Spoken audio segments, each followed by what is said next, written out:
first and the foremost important step is to interact with client, understand the matter, decide the approach, etc. In that practical approach of how to deal with client and a matter at the first instance, let me tell you that the first foremost step of yours is to collect the documents. No client initially gives you all the documents. You have to really insist on every client to provide you more and more documents.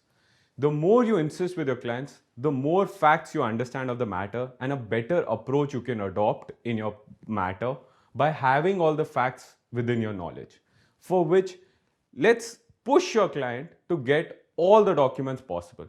Now, once you have received all the documents, you put them in an ascending order so that the story that has transpired between your client and the respondent or the other side comes naturally as a story to you so that you can identify the causes of action and accordingly decide the jurisdiction of the court, the appropriate reliefs, the interim reliefs that you want, etc.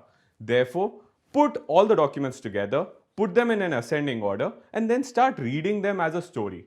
You've read the story, you've identified the causes of actions, then you decide which jurisdiction to approach, whether to go to the High Court, whether to go to a trial court, whether the pecuniary jurisdiction, where the territorial jurisdiction, etc. Once you've decided the court, the best thing is to first decide the relief that your client wants. As you understand that the relief is exactly what the client is come to you for. He is not here for the schematics, he's not here for the arguments, he's not here for your petition, the great drafting skill, etc. He's here for your relief, the relief that you can get him. Therefore, to decide the appropriate relief for your client is the most important task in a civil litigation. And once you have decided your relief, it also follows the interim relief that you would be seeking from the court that would assist or ensure that the final relief at the time of adjudication of your claim, etc., suit, proceedings would be effective. If you have not taken the interim relief, which I'll be dealing in the next section, often the final adjudication may not be fruitful for your client.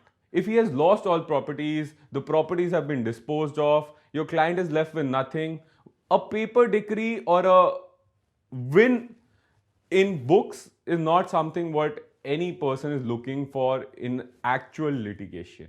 And therefore, putting documents together, understanding the facts, interacting with the clients, pushing them to get you the best information with the documents is the first and foremost approach of litigation.